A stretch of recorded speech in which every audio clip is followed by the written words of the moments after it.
The Roblox Hunt Mega Edition event has been complete. It's not done. There's still, by the time I'm posting this, only a few hours left. By the time I'm recording, we've got 1 day and 2 hours. So it's time to give my thoughts on it. Let's dive into it with the positives first, and then we'll go to the negatives. First up, the whole theme of this event being the race to win $1 million. I think that's really cool. It's a really unique and cool idea. In previous events, it's just kind of play these games, do these challenges, get these items. This changed it a little bit, and I like that. I respect the change and how they made it different while also keeping it similar. You know, you could still go to the games, do the quests and redeem items. That's what this event had, but it also had that other layer, which is really cool. The way they did it was interesting. They kind of didn't talk about the mega tokens in this whole race and how you actually do it, and we'll talk about that a little bit later in the negative section, because I think ultimately that is a negative point. But they had zones where they'd unlock mega tokens, so not all of them were available. It was free, then they added 4 more, then 5 more, then 6 more, then 7 more for the final one, and you had to do 5 puzzles in 5 zones. There were hints and you had to really work it out. It was a really mysterious thing, and it was something you kind of had to realize at first, because it seemed at least you had to do all the normal tokens and the first 10 would go to Roblox HQ, but that wasn't what happened. It was actually linked to the mega tokens, which was pretty interesting. They also gave people a head start through each stage. As I said, they unlocked a new stage every 2 days. If you completed one stage, you got the next stage like up to half an hour earlier than everyone else, which was a cool idea. But they also had kind of the catch-up system of when you get to the end, there's kind of a waiting period for the next one. It was 2 days, so it allowed everyone that hadn't completed it yet to catch up. So everyone, at least that didn't have the catch-up bonus and the head start, for instance, was kind of on an equal playing field, which I think was cool. And I managed to get in the top 10. That's right, if being in the top 10 meant this weird question mark, even though it was like 800th when I first completed the event, I've somehow been shuffled down. I don't really know how that's possible, but okay. Kind of already mentioned this, the mega token system. I kind of covered it with the race part. It is cool that there were 2 currencies. Most other events had 2 currencies. Think of ticks in the classic, think of, I think it was shards in the games, I'm pretty sure it was. And they just kind of gave you stuff in the event hub, and it was kind of meaningless and pointless. And that's really cool that each game that was featured in this event had a second quest, a secret quest you got to work out, and that was the second currency, and it actually gave you exclusive items, which is awesome. Speaking of the games featured in the event, for the most part, they were pretty good. For the most part, I did make a video talking about the normal token quests as like a ranking for a tier list here on the screen, because I was thinking about doing it as a video, but it doesn't quite make sense with what I want to do. So on the screen is my tier list for the mega tokens, so you can see it on the screen. You can check out my previous video if you want to check out the normal token tier list that I did. But yeah, there's my rankings for the mega ones. In total,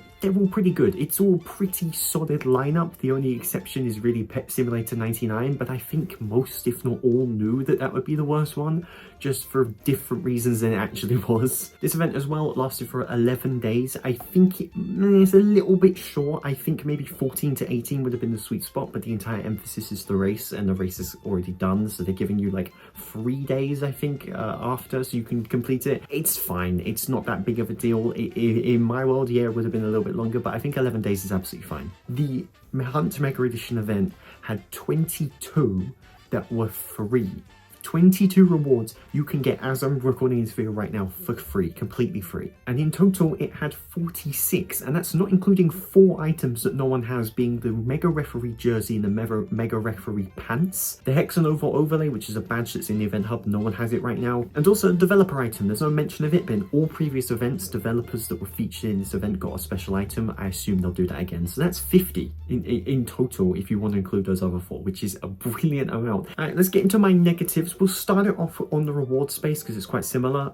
Robux items are back, you know, just like any other events. It's like a limited time, 24 hours you can buy some items for Robux. I will say they are cheaper than they were before. The most expensive one I think is this one, 2,000, obviously not including the bundle over here that gives you the gold track. So the Robux stuff is cheaper, but I still don't think it should exist. There's also a bling track, 1,200. I think that's a little bit too much. I think it should be probably 750 to 1,000, around that price mark. I don't like the whole concept of just the same reward in a little bit of a different color, but you could defend it. You could defend the bling track, you know, 1,200, you get over 12 items, way cheaper than just buying them separately. I understand that. That's fine if you want to think that the bling track's fine. What I will tell you though is this reward kind of looks like this, a little bit different, is what you get for completing the event. You get a free item, but if you want to gold track this, you have to buy a different bling track, a 1,000 Robux bling final. The gold one is not included in the 1,200 Robux bling track. That's terrible. Why 1,000 Robux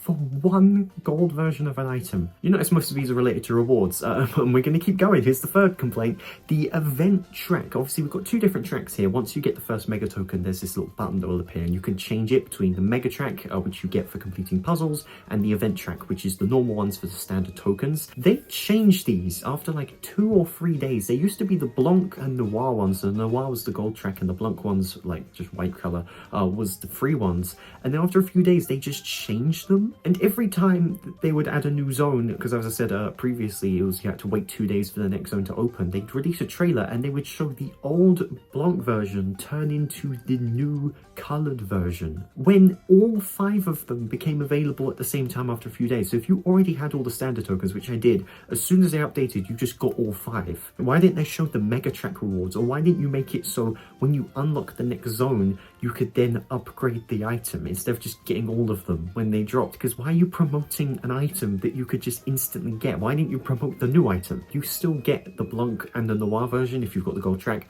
If you get the other items, you get both. So why not make 3 pages? And I talked about this earlier, games featured, they were mostly good, It's just a few of them, 4 to be exact, really annoying. Arsenal was not a problem for me. I had no issues with Arsenal, but so many people got soft locked and literally just stuck, and this was the second to last stage. So obviously completing it early, you'd get a head start for the final stage. You kind of wanted to complete it early, but people just couldn't. They were just stuck on Arsenal. Similar to Infection Gunfight in a way, there was sometimes a bug where the entire thing would reset. It was just very difficult. You knew what you had to do, but it was just difficult to do. Even if you had ults, even if you had the entire server trying to help you, it would still be a difficult and long process to do. Although I would argue it's better than Pet Simulator 99. I think it was better. The mega token for that was so confusing. And then Tower Defense Simulator, it was good, but they had to reset the servers. Yeah, and I was on wave 18. I was about to get the thing, and I was on pace with other people that I was watching,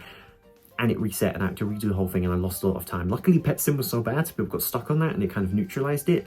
But still, it's really weird why you'd reset the servers after dropping it and after the first people have already got it. My final complaint, and my biggest complaint about this event, is the fact of something I actually mentioned earlier in this video, and I actually praised it. It's confusion with the event. It was the fact that Roblox didn't really explain very well how you could get in the top 10 to potentially win the $1 million.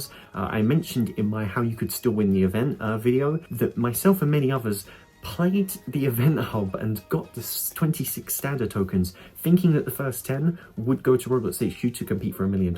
That was my logic, and it was most people's logic, because they never explained the mega tokens. We didn't even know they existed, and that was cool in a way because it kind of made this exclusive club. You kind of had to figure it out and go, oh, the mega tokens exist, let me get them. But it also is a race to win $1 million. So I feel like they should have been very clear cut and very honest, I think is the word, about how you can win this event. Instead, they weren't honest at all, and it was really just confusing. It wouldn't have hurt for them to just say that there were 2 types of tokens. One token just gives you some rewards, the other token allows you to win the $1 million. You know, you had to redeem your first token, and then it gave you the terms and conditions. You know, I feel like that was the thing that it was missing. It missed context, and it missed a lot of people just being very confused about the event. Those are my thoughts on the event. Let me know your thoughts and your opinions on some of the thoughts that I've got in the comments below. Before it turns nighttime, I should probably go. I've got merch though, 30,000 subscribers. Thank you. I dropped Roblox merch. 4 colors. You can still get this red one for like another day or 2. 10 Robux for shirts, 5 Robux for pants. You can check it out. Link in the description to my Roblox group, and you can check it out for yourself. Thank you so much for 30,000. Make sure to subscribe so we can keep going. And if you want to check out my previous video, it's right there. I ranked every normal token quest in the Roblox event, so if that sounds interesting to you, click right there. Thank you so much for watching this video. My name is zdmd, and as always, peace out.